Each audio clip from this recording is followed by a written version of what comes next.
Bonjour tout le monde, aujourd'hui c'est la Saint-Valentin, donc je vais vous expliquer un jeu à 2 joueurs, c'est Visite Royale. Alors comment est-ce que cela fonctionne? Simplement le but du jeu c'est d'emmener le roi ou alors la couronne dans son château. Donc on va avoir un chemin, le château d'un joueur, le château de l'autre joueur. Le premier joueur à avoir réussi à emmener le roi ou la couronne dans son château aura gagné la partie. Maintenant comment cela fonctionne? Donc c'est vraiment très simple, vous allez avoir 8 cartes en main.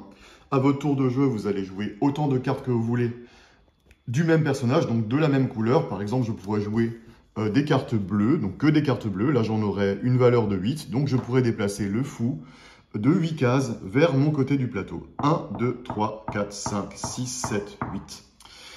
Je vais à la fin de mon tour repiocher le même nombre de cartes que j'ai jouées et je vais avancer la couronne d'autant de cases vers mon château qu'il y a de personnages dans mon château.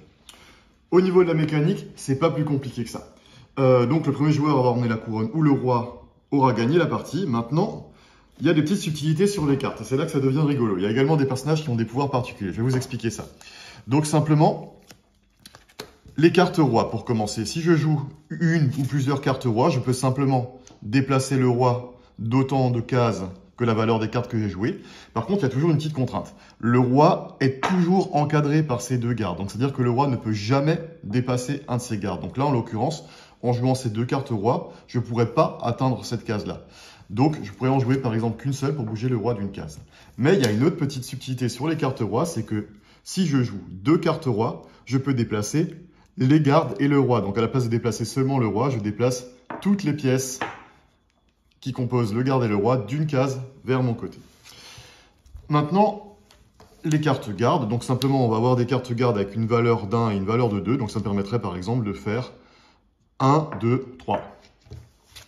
Les cartes magiciens, donc elles permettent de déplacer le magicien de la même manière que les autres cartes. Il y a également 2 autres cartes spéciales. Cette carte-ci, quand je vais la jouer, les 2 gardes vont venir encadrer le roi de très près, donc ça peut être très pratique pour ramener toutes les pièces à proximité du roi. Et il y a encore cette carte spéciale là, quand je la joue, donc le fou va rejoindre simplement la case centrale. Ça peut faire des bonnes petites surprises. Maintenant, comme je disais, donc le roi ne peut jamais dépasser ses gardes, donc il ne pourra jamais se déplacer au-delà de ses gardes, ce qui fait que pour pouvoir l'emmener dans son château, vous l'aurez compris, il faut que un garde là soit sur la dernière case pour pouvoir emmener le roi ici. Maintenant, je vais vous parler des petits pouvoirs particuliers des différentes pièces.